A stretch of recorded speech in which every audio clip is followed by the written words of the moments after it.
Jumpa lagi pada Persekutuan Dewasa kali ini tanggal 26 Januari 2021. Kita sudah tiba di Rabu terakhir di bulan Januari. Tak terasa, sudah hampir melewati bulan Januari. Kita bersyukur untuk pemeliharaan Tuhan pada kita semua sampai saat ini. Kadang-kadang kita sebagai umat tidak menyadarinya akan anugerah Tuhan yang telah diberikan kepada kita.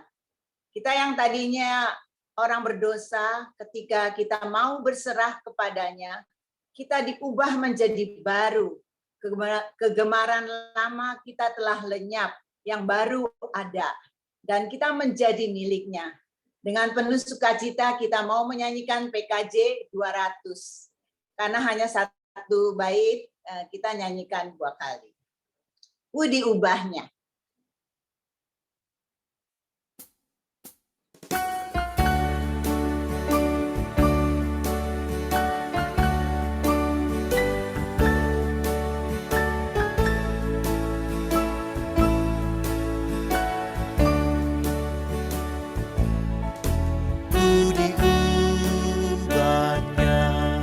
Saat ku berserah kepada Yesus, ku diubahnya hingga jadi baru dan menjadi miliknya. Kegemaran lama telah lenyap dan yang baru lebih berkenan. Ku diubahnya saat ku berserah dan menjadi miliknya.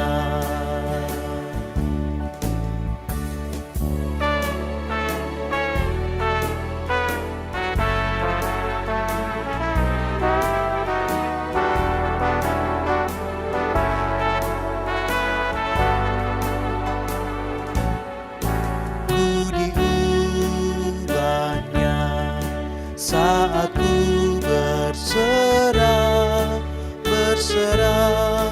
kepada Yesus. Ku diubahnya hingga jadi baru dan menjadi miliknya. Kegemaran lama telah lenyap dan yang baru lebih berkenan. Ku diubahnya saat ku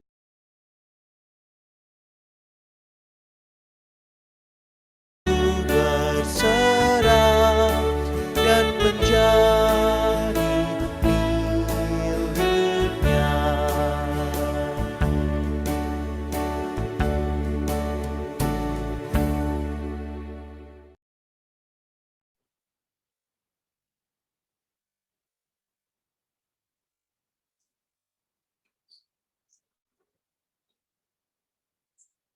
Mari kita berdoa. Kita buka dengan doa.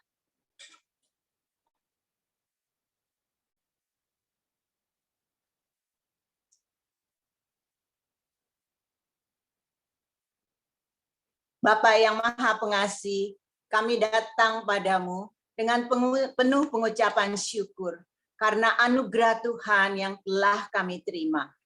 Penyertaan serta kesempatan yang Tuhan berikan pada kami semua untuk dapat mengikuti persekutuan ini. Juga Tuhan telah berikan kami kesehatan. Walaupun kami tidak dapat bertemu muka secara langsung, tapi melalui Zoom. Kami mohon agar persekutuan ini dapat berjalan dengan baik. dijauhkan dari gangguan-gangguan. Tuhan boleh memakai Pendeta Roni untuk dapat menyampaikan apa yang telah disiapkan, agar kami dapat lakukan dalam kehidupan kami sehari-hari. Kami semakin mengenal Engkau melalui firman-Mu. Kami dapat mengoreksi diri, diperbaharui setiap hari, dan melakukan apa yang Tuhan mau kami lakukan. Ampuni kami atas kekeliruan yang telah kami lakukan, dan ajar kami juga mau mengampuni sesama kami yang telah menyakiti kami.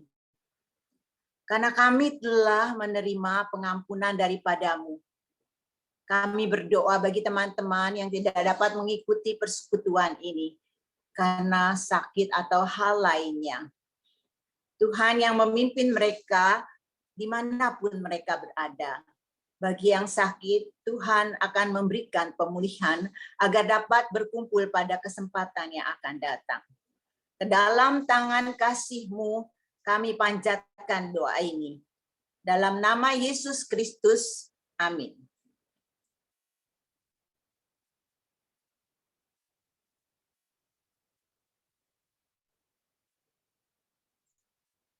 Hari ini kita mau belajar tentang iman yang bertanggung jawab dan akan disampaikan oleh Pendeta Roni. Baiklah, kita menyimaknya dengan sungguh. Sebagai ayat pembukaan akan saya bacakan Ibrani 11 ayat 6. Tetapi tanpa iman tidak mungkin orang berkenan kepada Allah. Sebab barang siapa berpaling kepada Allah, ia harus percaya bahwa Allah ada dan bahwa Allah memberi upah kepada orang yang sungguh-sungguh mencari Dia.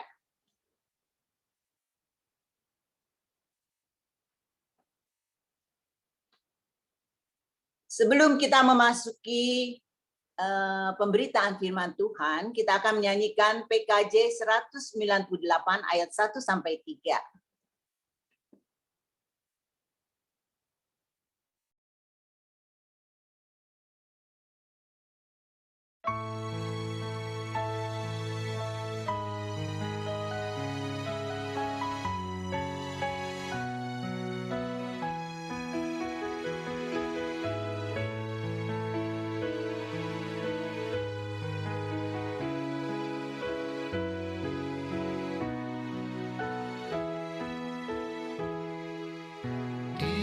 Hatiku ya Yesus, Tuhan bersabdalah, agar tenang hatiku dan hilang khawatirku. Di hatiku ya di hatiku, Tuhan bersabdalah, ku berserah, pasrah penuh, bersabdalah ya Tuhan. Sucikanlah ya Yesus, diriku yang lemah. Pakailah aku Tuhan, meraih yang sesat. Di hatiku ya di hatiku, Tuhan bersabdalah, ku berserah, pasrah penuh, bersabdalah ya Tuhan.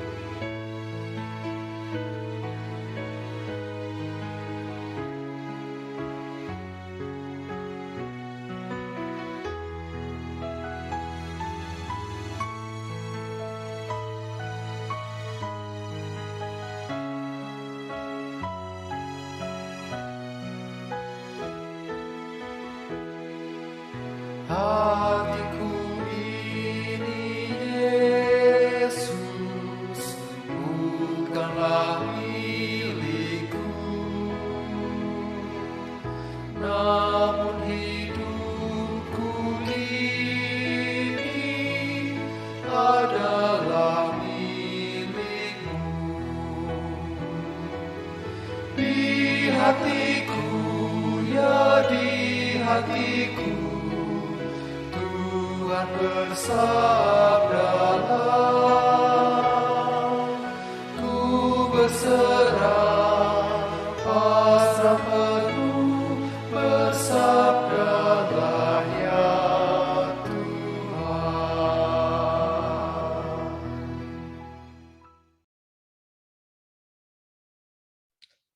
Mari, Ibu Bapak, saudara-saudara, kita kembali berdoa. Bapa di sorga, terima kasih untuk kesempatan yang Tuhan beri, sehingga dalam persekutuan dewasa pada saat ini, kami kembali boleh bersama-sama belajar dari kebenaran firman Tuhan. Mampukan kami untuk dengan gembira, dengan rela, menyambut kehadiran Roh Penolong, yaitu Roh Kudus, yang berkarya untuk menjadikan kami seperti tanah subur, tempat di mana benih-benih firman yang tertabur boleh berakar, bertumbuh dan berbuah demi kemuliaan nama Tuhan. Inilah kami, anak-anak-Mu, kami siap untuk mendengar. Berfirmanlah ya Bapa. Amin. Ya, jadi tema kita persisnya adalah mempertanggungjawabkan iman. Menurut saya tidak persis sama ya dengan iman yang bertanggung jawab. Jadi kalau tema kita mempertanggungjawabkan iman, maka fokusnya itu kepada urusan bagaimana kita mempertanggungjawabkan iman kita. Ya. Nah, jadi saya jadi ingat waktu saya masih remaja dulu, kalau orang Bandung bilang heroi, ya, bersendagurau gitu ya dengan teman-teman tuh. Ini beberapa orang pasti susah kalau diminta mengatakan heroi. Pasti Eni susah. Pasti Ibu Sri susah menyebut heroi. Yang lancar Tante Ena, Tina, ya Naning mungkin lancar ya. Oke, kan kita suka bersendagurau kalau kita baru melakukan, beberapa orang melakukan sesuatu, terus ada yang ngomong nih ya, ini nanti kita sama-sama ya tanggung jawab. Kemudian suka ada yang nyeletuk tuh, ya udah nanti elu yang nanggung, gua yang jawab. Apakah tanggung jawab seperti itu? Bahwa kalau ada dua pihak atau lebih, sebagian ini yang jawab doang, terus yang lain itu kebagian untuk menanggungnya. Pasti tidak seperti itu. Nah, kalau kita melihat di dalam pengertian kata atau istilah di dalam kamus, maka kita menemukan mempertanggungjawabkan itu kata dasarnya adalah tanggung jawab. Jadi tanggung jawab itu berarti keadaan wajib menanggung segala sesuatu. Jadi kalau ada apa-apa terjadi bisa dituntut, dipersalahkan dan seterusnya. Maka orang yang bertanggung jawab adalah orang yang berani memikul, menanggung segala akibat dari apa yang dilakukannya. Nah, dengan sendirinya mempertanggungjawabkan berarti memang memberikan jawab dan menanggung segala akibat dari apa yang diperbuat, apa yang dikatakan, apa yang dilakukan. Nah, kalau kita bicara tentang urusan tanggung jawab, benar nggak nih ya menurut teman-teman? Kalau saya bilang bahwa tanggung jawab itu selalu ada dalam relasi. Selalu ada dalam hubungan-hubungan. Apakah teman-teman setuju? Setuju, Pak. Setuju ya, Naning setuju. Apakah Naning kita anggap mewakili yang lain ya? Bahwa memang kalau ngomong soal tanggung jawab ya mesti itu berkaitan dengan hubungan-hubungan, dengan relasi-relasi. Kita bisa melihat yang pertama tentu kalau kita kaitkan nanti dengan iman, maka urusan tanggung jawab ini adalah urusan yang berkenaan relasi kita dengan Tuhan. Tapi tanggung jawab itu bukan cuma melulu urusan relasi kita dengan Tuhan, tapi juga relasi kita dengan sesama. Nah, kalau dengan sesama ada yang mau kasih contoh itu di dalam ruang lingkup apa tuh? Kalau urusan tanggung jawab dalam relasi dengan sesama. Misalnya apa?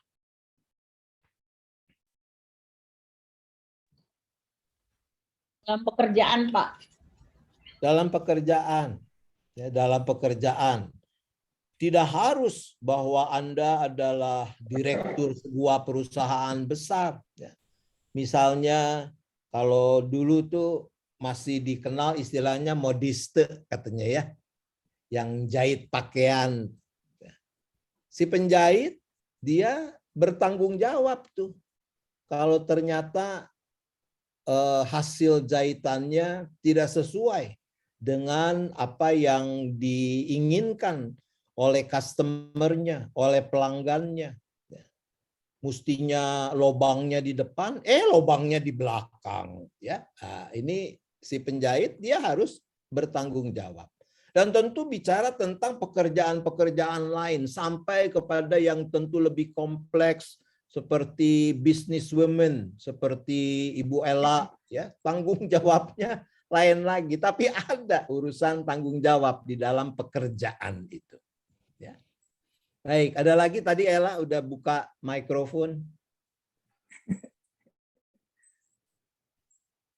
Kalau belum terpikir sih Pak, cuman yang saya pikirkan emang tanggung jawab pasti emang ada kaitannya, harus ada kaitannya dengan apa? Salah satunya ya pekerjaan, terus tanggung jawab mungkin kita juga kepada anak, harus bertanggung jawab juga untuk bisa memelihara dengan baik, mendidik. Nah itu kita harus bertanggung jawabnya bukan kepada anaknya ya, kepada Tuhan. Karena ya anak itu titipan gitu loh Pak. Sampai kapanpun, mau udah dewasa pun ya itu. Kita bertanggung jawab kepada Tuhan. Kalau anak ini jadinya tuh bagaimana gitu loh Pak. Iya, oke ya. Jadi tadi saya sudah bilang yang pertama malah yang saya sebut itu relasi itu adalah antara manusia, antara kita dengan Tuhan. Nah semua tentu kita akan soroti dari sana. Tapi secara konkret kalau kita ngomong tentang relasi-relasi di mana kita harus mempertanggungjawabkan sesuatu, maka tadi yang Ella sebut keluarga ya. Dalam relasi antar anggota keluarga masing-masing kan punya tanggung jawab. Ya. Bukan cuma tanggung jawab orang tua kepada anak. Kita bicara tanggung jawab suami terhadap istri dan sebaliknya. Kita juga bicara tentang tanggung jawab anak kepada orang tua. Emang yang punya tanggung jawab cuma orang tua doang? Ya enggak lah. Ya. Anak juga kan mestinya punya tanggung jawab. Urusan kasih ibu sepanjang jalan, kasih anak sepanjang galah, ya itu urusan lain. Tapi in prinsip mestinya ada ya tanggung jawab itu. Jadi di dunia pekerjaan, di keluarga, terus lagi kita sekolah nih, atau sekarang cucu-cucu kita mulai sekolah atau mungkin masih ada yang punya anak yang masih sekolah atau kuliah. Sebagai pelajar, sebagai mahasiswa juga punya tanggung jawab kan. Yang jadi dosen, jadi guru juga punya tanggung jawab.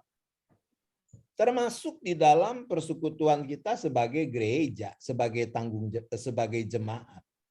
Setiap anggota jemaat itu punya tanggung jawab.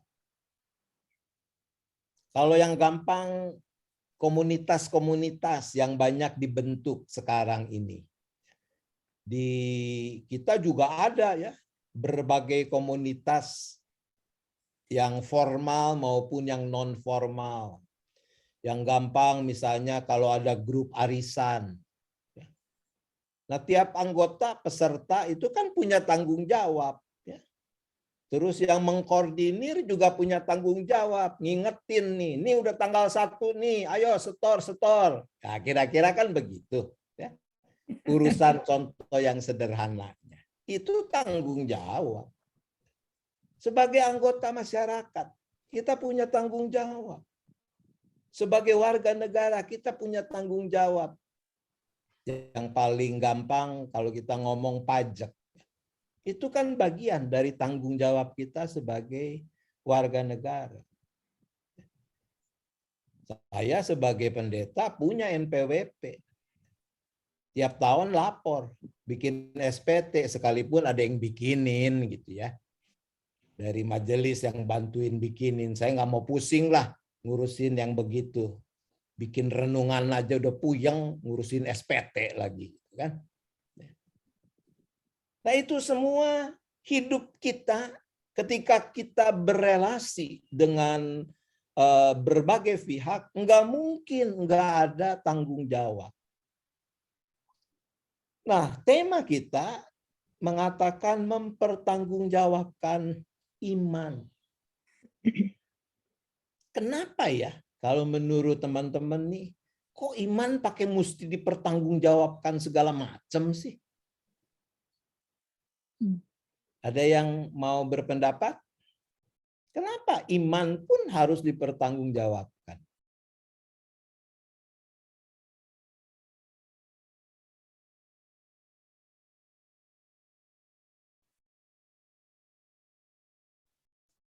Iman mah urusan gua pribadi dong. Ya kenapa mesti pakai dipertanggungjawabkan segala macam? Kepo. Ya.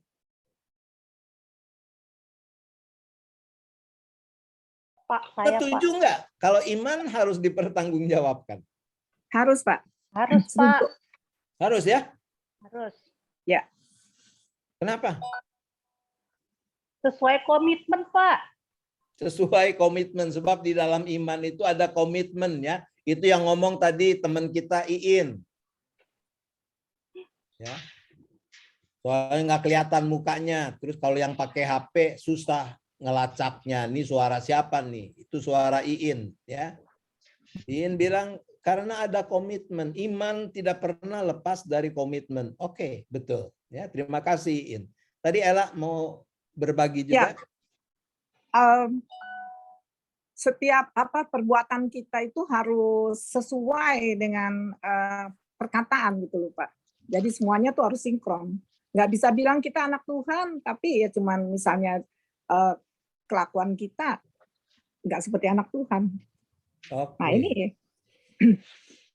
yang Ella bilang itu kalau istilah kerennya itu integritas katanya ya. Integritas itu satunya kata dengan perbuatan.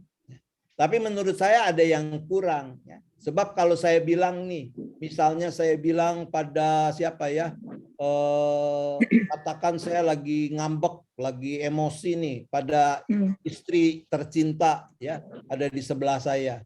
Terus saya bilang, gua tampar lu ya. Terus melakukan apa yang dikatakan kan cilaka jadinya.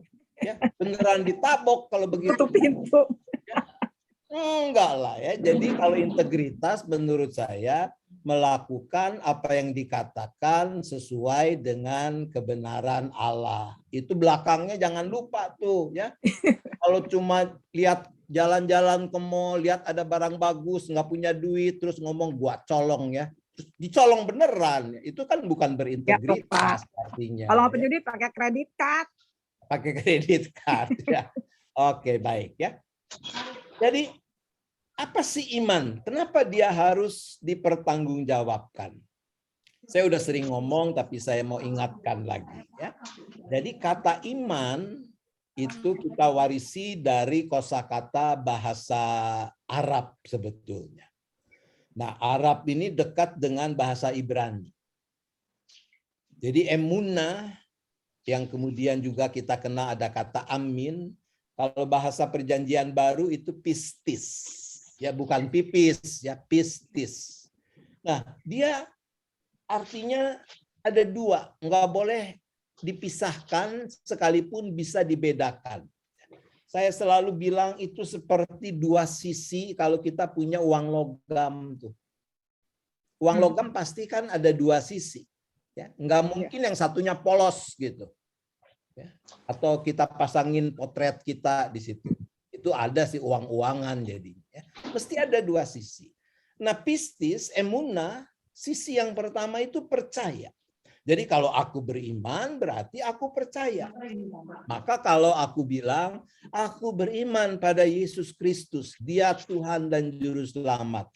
Berarti aku percaya, aku mengakui bahwa Yesus Kristus adalah Tuhan dan Juru Selamat. Jadi mempertanggungjawabkan iman, pertama-tama bicara bagaimana kita berani mempertanggungjawabkan pengakuan iman kita. Dan dalam hal ini bahwa Yesus Kristuslah, bukan yang lain. Yesus Kristuslah Tuhan dan Juru Selamatku. Tapi ada sisi yang kedua tuh yang nggak boleh dipisahin, ya, yang nempel selalu mesti ada. Pistis, emunah juga berarti setia menaati. Karena aku mengaku Yesus adalah Tuhan dan Juru Selamatku, aku percaya kepada Dia, ya aku taat dong sama Dia. Ya. Sebab kalau aku bilang aku percaya Dia Tuhanku, tapi aku tidak bersedia membiarkan Dia menjadi Tuan atas hidupku, sarua wae bohong. Ya. Sama saja dengan bohong kan kalau seperti itu. Itu yang tadi Ella bilang, nggak ada konsistensi, nggak ada integritas di sana. Iin tadi bilang mesti ada komitmen. Kalau aku mengaku Dia Tuhanku, aku ya taat. Sebab Dia adalah Tuhan atas hidupku. Kalau aku mengaku Dia Juru Selamatku, berarti aku berani mempercayakan seluruh hidupku kepada Dia dengan segala resikonya. Nah, hal-hal itu yang menurut saya memang yau puyau, mau nggak mau, iman adalah sesuatu yang harus kita pertanggungjawabkan. Jadi nggak salah kalau tema kita berbunyi mempertanggungjawabkan iman. Dari sudut yang lain kita bisa katakan kita semua ini kan para penerima anugerah keselamatan. Ya. Nah, kita membuktikan bahwa kita bertanggung jawab atas anugerah yang sudah kita terima itu. Bagaimana coba membuktikan bahwa kita sudah menerima anugerah keselamatan? Apa yang teman-teman lakukan untuk membuktikan? Selama ini ngapain? Ibu Grace kayaknya mau ngomong nih. Ayo Grace. Udah mesem-mesem. Melakukan pelayanan dalam sehari-hari. Pelayanan untuk kemuliaan Tuhan di gereja. Pelayanan untuk kemuliaan Tuhan di gereja. Jadi kalau melayani suami untuk kemuliaan Tuhan bukan? Sama, Pak. Kalau Untuk melayani kemuliaan anak untuk kemuliaan Tuhan bukan. Ya iyalah, ya sekalipun suami kita bukan Tuhan Yesus ya. Tapi kita melakukan itu dalam rangka kita memuliakan Tuhan. Jadi kita membuktikan itu bahwa kita adalah orang yang sudah menerima anugerah, yang nggak bisa enggak. Mesti lewat sikap, perbuatan, perkataan. Tapi juga yang paling penting hati dan pikiran yang kita wujudkan di dalam semua relasi yang tadi kita udah omongin di atas. Ya.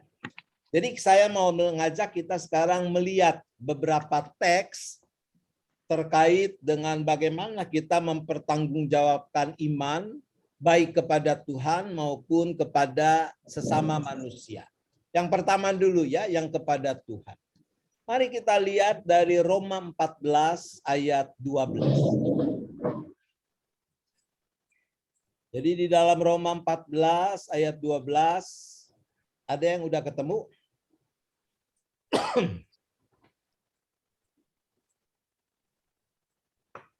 Kalau udah ada yang menemukan, boleh tolong bantu baca Roma 14 ayat 12.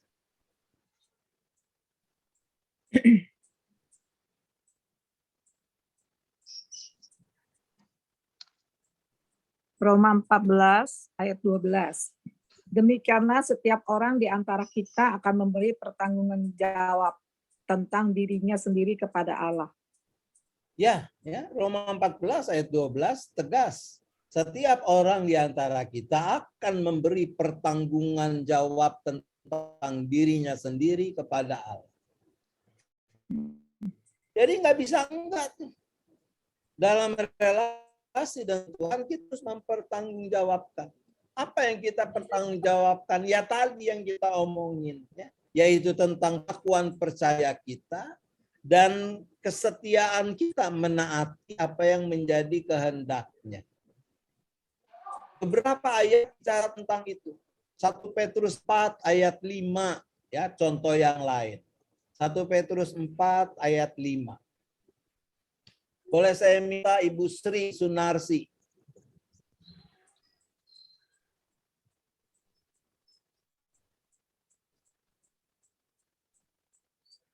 Ya, taruh situ ya, Dek. Gantung ya, gantung. 1 Petrus 4 ayat 5.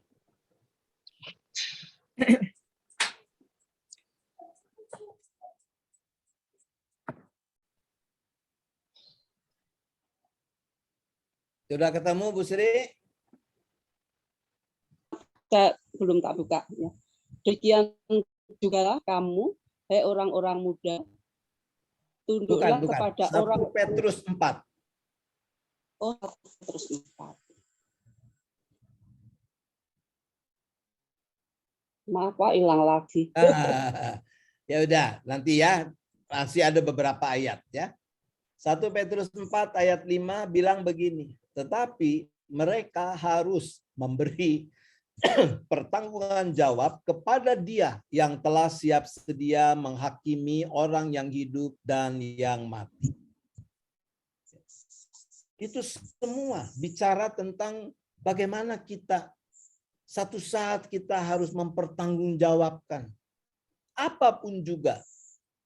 Sebab dalam Matius 12 ayat 36, misalnya di sana Yesus berkata, setiap kata sia-sia yang diucapkan orang harus dipertanggungjawabkannya pada hari penghakiman. Nah loh, ya, jangan sembarangan ngomong tuh makanya. Ya. Nah ini padahal kita suka anggap sepele ya. Cuman ngomong doang. Hati-hati, nggak bisa cuman ngomong doang tuh. Tuhan Yesus bilang setiap kata yang sia-sia harus dipertanggungjawabkan. Nah, itu beberapa contoh bagaimana kita firman Tuhan memang menegaskan soal kita mempertanggungjawabkan iman kita di hadapan Tuhan. Nah sekarang kita lihat ada enggak nih ayat yang bicara soal mempertanggungjawabkan iman di hadapan manusia. Nah ini kembali dari 1 Petrus 3 sekarang. 1 Petrus 3 ayat 15.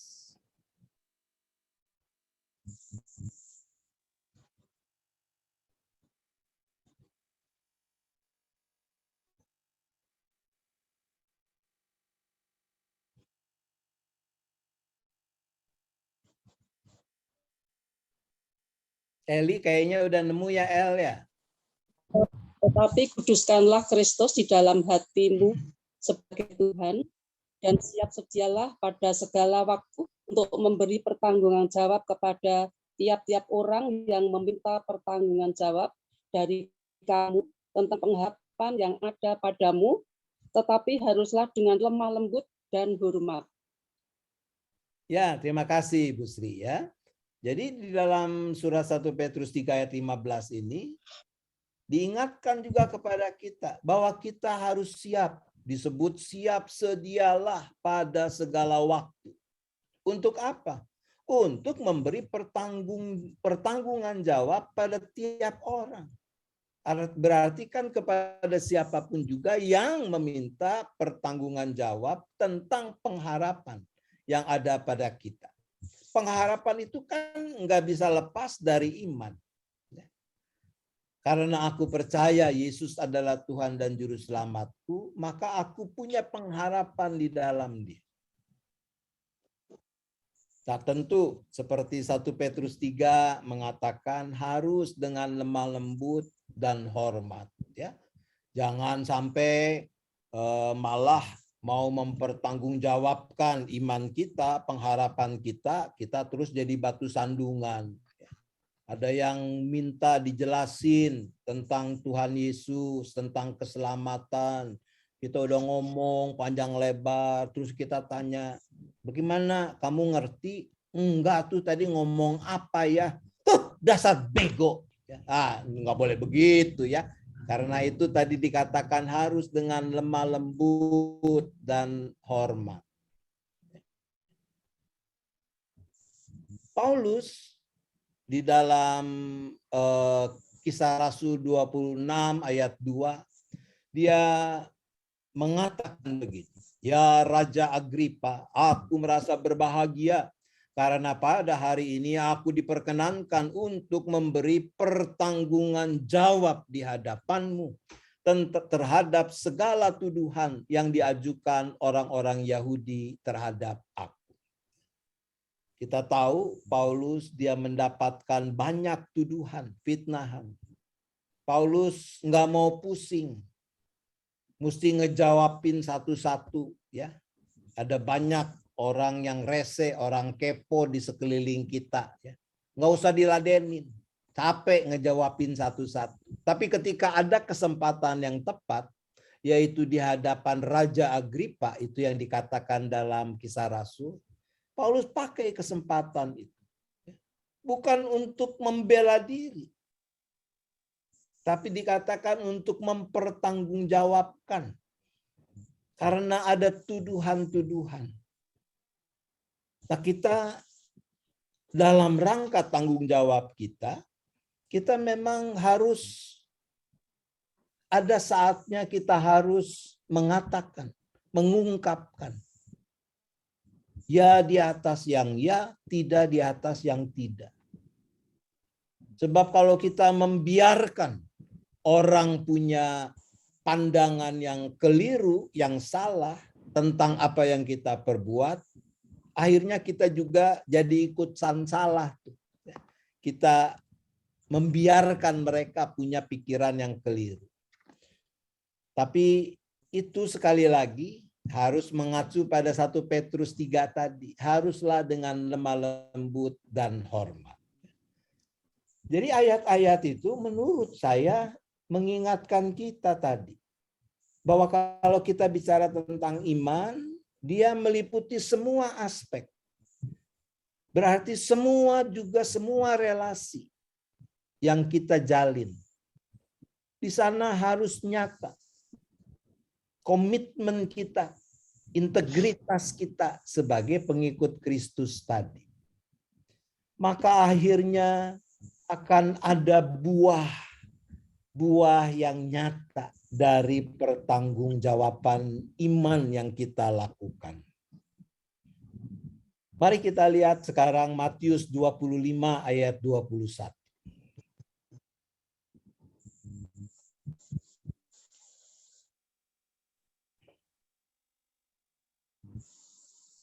Matius 25 ayat 21.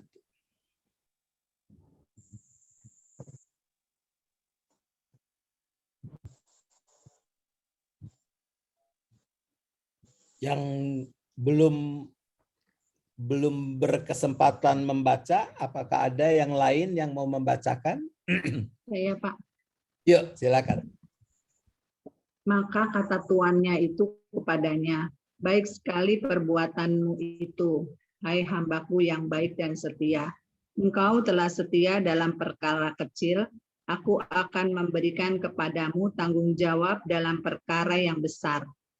Masuklah dan turutlah dalam kebahagiaan Tuanmu. Ya, terima kasih ya. Jadi itu kita temukan dalam perumpamaan tentang talenta. Kita ingat ada raja yang mau pergi, dia bagi-bagi itu, dia tinggalin, ada yang dapat 5 talenta, ada yang dapat 2, ada yang dapat 1. Ayat 21 ini bicara tentang hamba yang dari 5 dia mengolah lalu jadi 10. Yang akan menjadi buah ketika kita serius mempertanggungjawabkan iman dalam keseharian hidup kita. Baik sekali perbuatanmu itu. Luar biasa kan ya.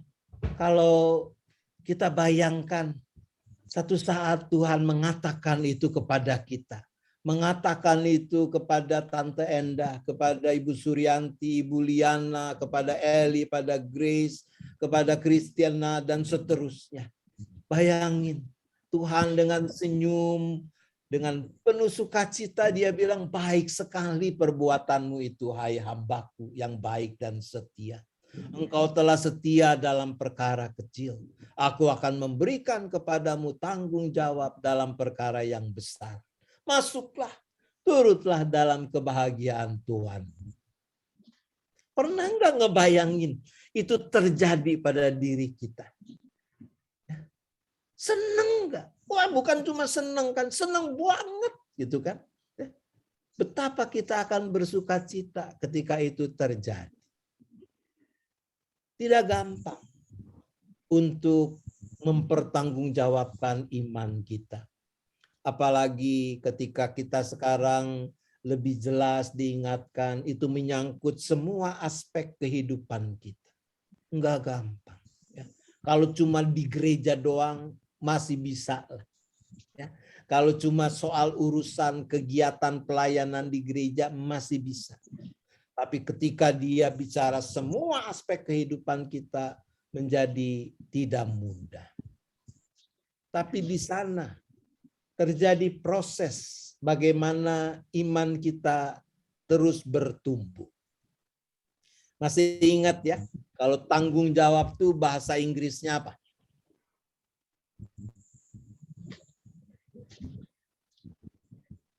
Bahasa Inggrisnya tanggung jawab itu? Responsibility. Responsibility. Konon kata itu berasal dari 2 kata. Ya, responsibility itu. Yang pertama kata response, to response, kata kerja. Yang kedua ability, kemampuan. Ya. Jadi responsibility, tanggung jawab adalah urusan kemampuan kita merespon, menanggapi apapun juga yang terjadi dalam hidup kita. Di sana akan kelihatan seberapa kita bertanggung jawab. Jadi kalau saya memegang kunci yang sederhana, belajar untuk bisa makin bertanggung jawab, makin bisa mempertanggungjawabkan iman, adalah mengingat dan berusaha mempraktikkan apa yang dicatat dalam Kolose 3 ayat 17. Kolose 3 ayat 17. Nah ini sekalipun akan terjadi huru hara, nggak apa-apalah ya, kita baca sama-sama. Ya. Pasti balapan hasilnya, ya. Tapi nggak apa-apa, ini penting. Ya. Maka saya mengajak kita membacanya bersama-sama. Kolose 3 ayat 17.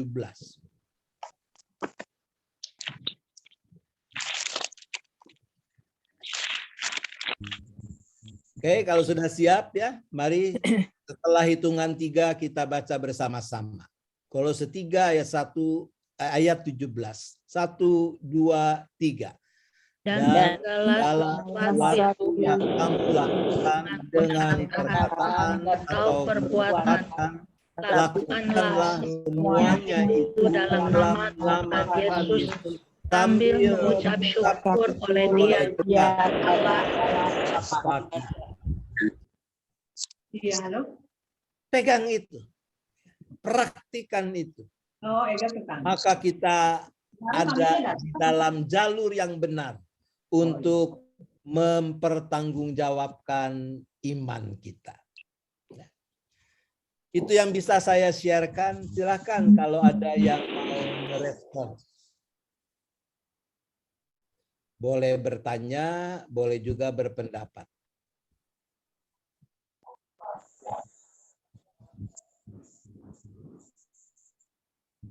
Monggo, mangga.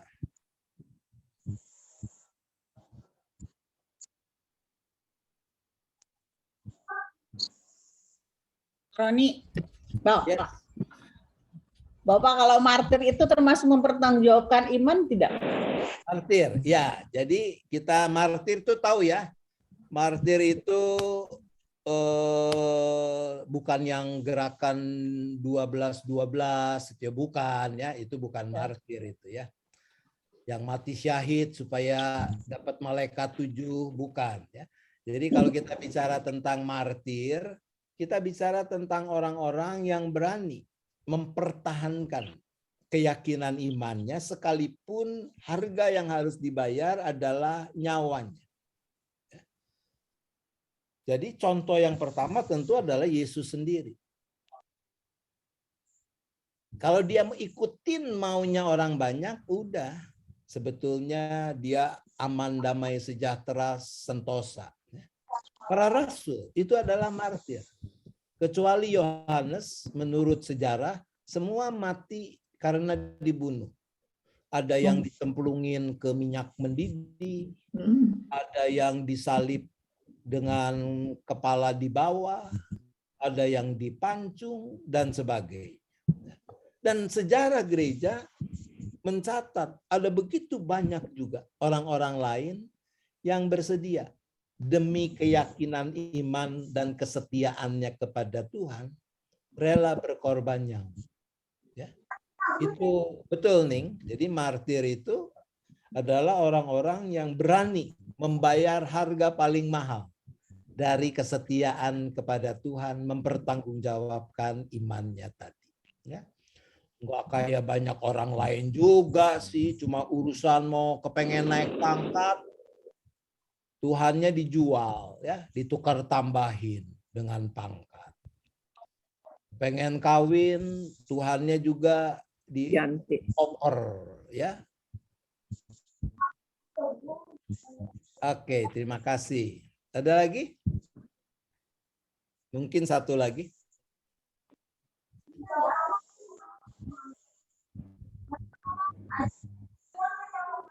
Ya, kalau mudah-mudahan memang karena sudah cukup jelas ya. Mari kita akan masuk dalam syafaat. Kita berdoa. Bapa di sorga, Engkau Allah yang maha hadir. Karena itu kami percaya saat ini Engkau juga ada bersama kami dimanapun kami berada. Kami memang terpisah oleh tempat, waktu, bahkan ruang, bahkan waktu. Kami ada di berbagai tempat, di berbagai wilayah, tapi kasih-Mu mempersatukan kami.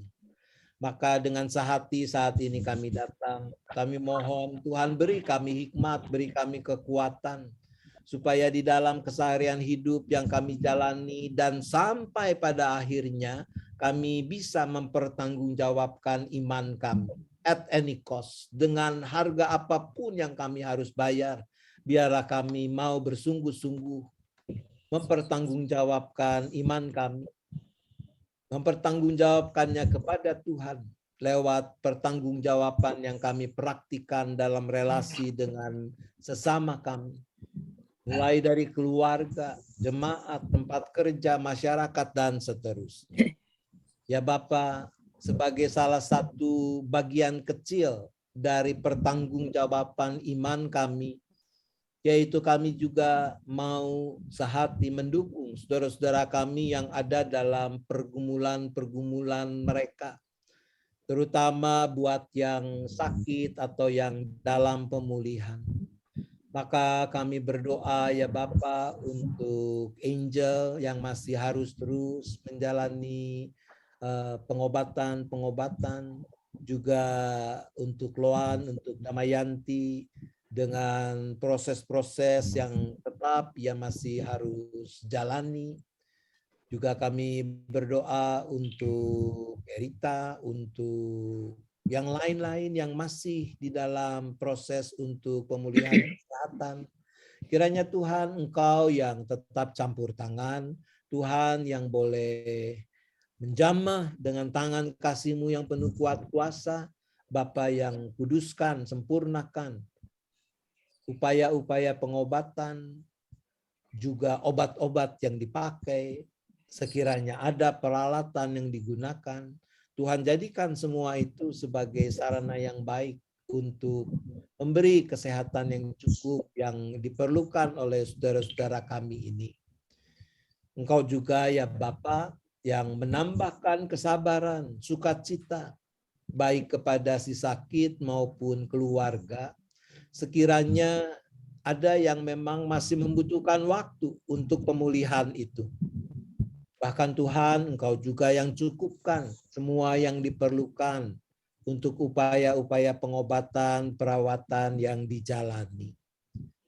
Ya Bapa, kami juga turut bersukacita bersama dengan saudara kami yang belum lama Tuhan boleh tambahkan usianya, yaitu saudara Titi Sri Wahyuni.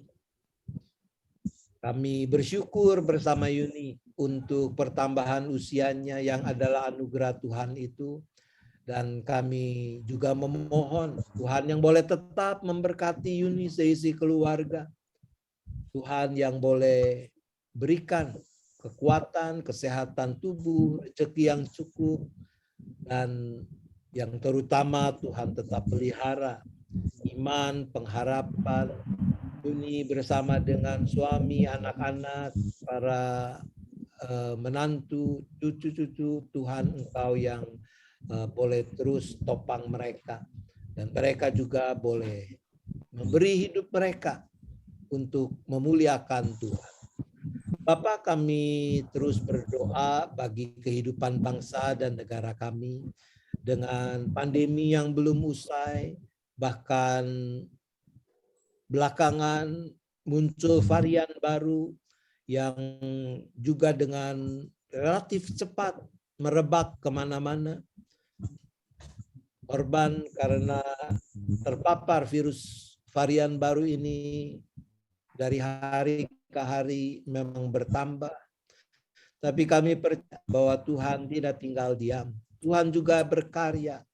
Tuhan memakai pemerintah negeri kami, memakai lembaga-lembaga yang terkait dengan masalah vaksin, obat-obat, boleh terus berkarya sehingga bangsa kami semakin mampu menanggulangi pandemi yang belum usai ini. Kami bersyukur untuk kebijakan pemerintah menyelenggarakan vaksinasi massal, baik yang primer maupun sekarang dengan vaksinasi booster secara cuma-cuma. Kami percaya kami tahu beban yang ditanggung secara finansial oleh pemerintah tidak kecil.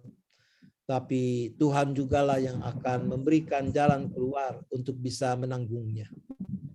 Kami memohon Tuhan juga yang bangkitkan kesadaran, kedisiplinan di dalam diri setiap anggota masyarakat untuk mau sungguh-sungguh menaati protokol kesehatan yang masih harus diberlakukan. Bahkan kesadaran bahwa vaksinasi termasuk booster tidak membuat kami kebal sehingga kami tidak bisa terkena paparan virus dan juga kami tidak bisa menularkan kepada yang lain. Sehingga kerjasama ini boleh makin membuahkan hasil yang positif. Terima kasih ya Bapa. Kami bersyafaat hanya di dalam nama Tuhan Yesus Kristus. Amin.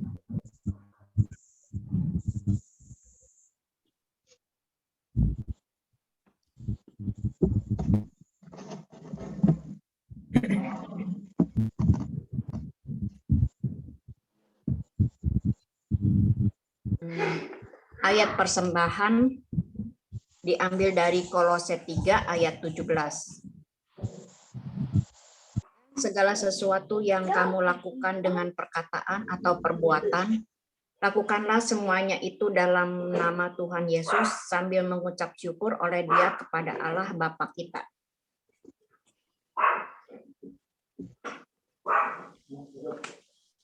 Persembahan dapat dilakukan dengan 3 cara seperti yang tertera di layar ini.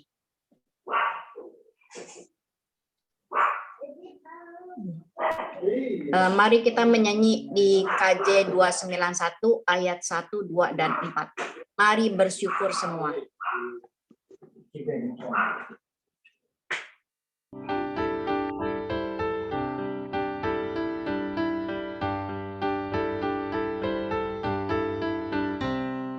Mari bersyukur semua atas kebajikan Tuhan, kasih perjanjiannya sungguh nyata selamanya. Langit bumi ciptaannya mencerminkan kuasanya, kasih perjanjiannya sungguh nyata selamanya. Dia yang mengingat kita dalam susah dan derita, kasih perjanjiannya sungguh nyata selamanya.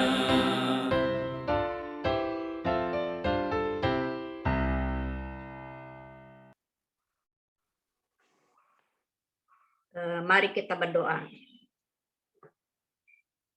Terima kasih Tuhan atas berkat dan anugerah yang telah Engkau berikan pada kami setiap hari.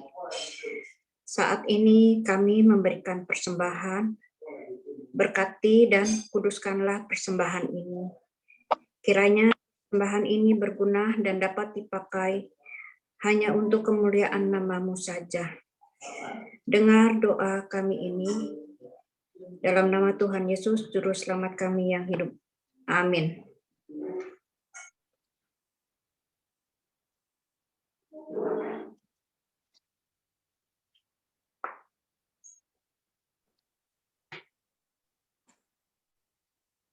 Terima kasih untuk firman yang begitu jelas yang boleh disampaikan oleh Pendeta Roni pada kita semua. Jadi emang kita harus sungguh mempertanggungjawabkan iman kita. Sungguh Tuhan telah memberikan damai sejahtera Allah yang melampaui segala akal, akan memelihara hati dan pikiranmu dalam Kristus Yesus. Itu dalam Filipi 4 ayat 7. Memang hidup kita terbatas. Untuk itu kita boleh pakai waktu anugerah yang Tuhan berikan dengan sebaik-baiknya. Jangan menyia-nyiakan waktu kita, tapi kita terus berkarya dalam hidup ini. Terus menyatakan kasih Tuhan kita pada sesama. Kita akan menyanyikan PKJ NKB 211 ayat 1, 2, dan 3.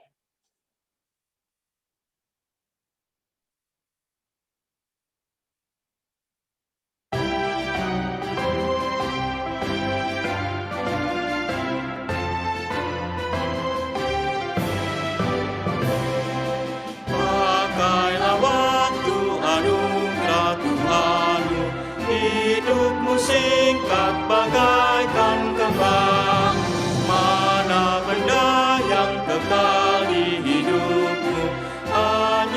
kasih tak akan lega. Tiada yang bakal di dalam dunia, segala yang indah pun akan lenyap. Namun kasih-Mu demi Tuhan Yesus sungguh bernilai dan tinggal tetap. Jangan menyia-nyiakan waktu-Mu, hibur dan tolonglah yang berkeluh. Biarlah lampu-Mu terus bercahaya, muliakanlah Tuhan di hidup-Mu. Tiada yang bakal di dalam dunia, segala yang indah pun akan lenyap. Namun kasih-Mu demi Tuhan Yesus sungguh bernilai dan tinggal tetap.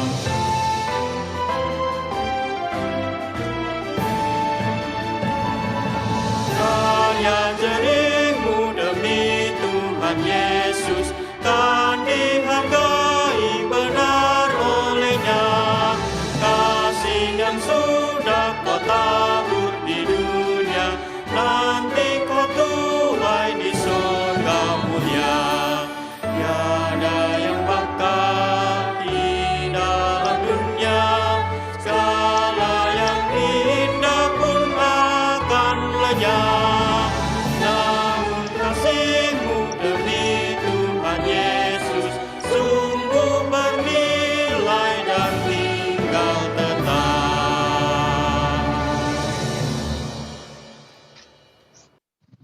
Mari kita di penghujung persekutuan dewasa saat ini kembali kami datang bersahati dalam doa kami kepadamu.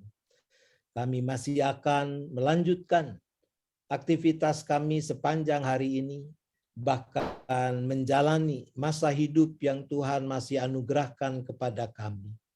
Di dalam segala ketidakpastian tentang apa yang akan terjadi di masa depan, maka mampukan kami ya Bapa untuk terus menggenggam erat tangan kasih-Mu yang senantiasa terulur untuk menopang kami. Engkaulah yang terus memelihara kami masing-masing, seisi keluarga kami masing-masing. Kiranya Engkau yang boleh menaungi kami di dalam naungan kasih setia-Mu itu. Engkau beri berkat-Mu, kekuatan, kesehatan tubuh. Engkau anugerahkan kemampuan untuk bisa melakukan apa yang menjadi tanggung jawab masing-masing. Tuhan yang peliharakan keteguhan iman, pengharapan, penyerahan kami seisi keluarga masing-masing tetap hanya kepada Tuhan. Ampuni dosa dan salah kami ya Bapa, agar tidak menghalangi kepenuhan anugerah-Mu. Arahkan hati saudara pada Tuhan, sambutlah berkat-Nya. Kasih Allah Bapa, kasih karunia Tuhan Yesus Kristus dan persekutuan Roh Kudus besertalah dengan saudara sekalian sampai selama-lamanya.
Pengumuman untuk minggu depan, Persekutuan Dewasa GKI Gading Indah tanggal 2 Februari 2022 dengan tema Angpau dalam Tradisi Imlek. Kita akan bertemu dengan Pak Roni, dengan liturgos Ibu Tea, doa persembahan oleh Ibu Puspita. Dan ada pengumuman yang akan disampaikan oleh pengurus Komisi Dewasa. Saya persilakan. Oh iya, halo, untuk Ibu Bapak, minggu depan dimohon kehadirannya untuk mengikuti acara game di dalam acara Imlek. Kita ngadain games mendadak. Halo, sebentar ya. Games mendadak ya. Sebentar ya. Dan Aku belum disediakan selesai. hadiah, 3 hadiah dari pengurus. Dimohon kehadirannya ya. Terima kasih. Terus ada angpaunya, J, kan temanya tentang angpau, jadi ada yang dapat angpau tuh. Ada yang dapat angpau. Kan temanya angpau. Oh iya betul. Iya, betul. Jadi bersemangat ya Bu Tea ya, kalau dapat angpau. Oh, angpau dari buket. Dikirim Mana buket nih? dari Pers ini. Ditransfer. Ya, bentar teman-teman, si Dina kalau bisa jangan ini dulu, kita langsung aja boleh ya. Kebetulan ada Ibu Tea yang udah siapin waktu. Kita mau itu apa, susun tema, Bu, kan hari ini. Ya kan? Kita foto dulu yuk. Foto dulu. Boleh tolong Ya. open cam beberapa belas detik. Oh, Pak Ong masih jalan terus ya. Hebat. Udah jangan dicetak-cetek sekali aja. Siap ya. 1, 2. Oke, sekali lagi. Soalnya Pak Ong tadi hilang. 1, 2. Oke, terima kasih. Makasih Pak Roni. Makasih Pak Roni. Bu Naning. Makasih buat Kristina. Selamat ulang tahun. Mana tadi udah lama. Untuk Bu Aroni, MTA juga. Terima kasih Pak Roni. Terima kasih semua.